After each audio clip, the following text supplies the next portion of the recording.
আরো 8 জন বাংলাদেশিকে জীবন দিতে হলো।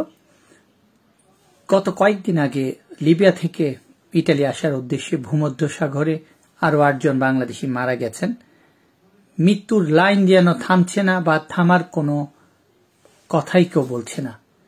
বাংলাদেশিরা জানেন যে ভূমধ্যসাগর পাড়ি দিয়ে লিবিয়া থেকে ইটালি আসতে গেলে মৃত্যুবরণ করতে পারেন, জীবনের ঝুঁকি আছে। তারপরেও বাংলাদেশের মা বাবারা, বাংলাদেশের পরিবার থেকে তাদের সন্তানকে পয়সা ইনকাম করার জন্য, নতুন একটা জীবন পাবার জন্য মৃত্যুর পথে তাদেরকে ঠেলে দিচ্ছেন। ঠিক সেভাবেই বাংলাদেশি সন্তানগুলি রাক্ষসী ভূমধ্যসাগরে তাদের জীবন দিয়ে দিচ্ছেন তাদের পরিবারকে একটু ভালো রাখার জন্য, কিছু পয়সা অর্জন করার জন্য। এর দায়ভার বা এর দোষ কে নেবে? এর দোষ বরাবরের মতো সেই পরিবারগুলি নেবে, যেই পরিবারগুলি, যেই বাবা মারা তার সন্তানের জেদে, তাদের একটু ভালো থাকার লোভে তাদের সন্তানকে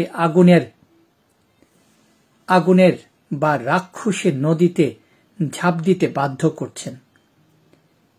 কারণ ভূমধ্যসাগর যে কি সেটা আমরা বাংলাদেশিরা বুঝে গেছি, তারপরেও আমাদের হুঁশ হচ্ছে না। তারপরেও আমরা নিজের স্বইচ্ছাতে সন্তানকে বলি দিচ্ছি। এই পরিণতি কিভাবে বন্ধ হবে? এই পরিণতি যদি বন্ধ না হয়, এই ধরনের চিন্তা ভাবনা যদি বাংলাদেশিদের মন থেকে না উঠে যায়, তাহলে এই মৃত্যু কোনোভাবেই থামানো যাবে না। ইটালি আসার উদ্দেশ্যে প্রতিনিয়ত বাংলাদেশের হাতে গোনা কয়েকটা জেলা থেকে কিছু ছেলে তাদের বাবা মার কাছ থেকে পারমিশন পাক বা না পাক, তারপরেও তারা ইটালি আসছে।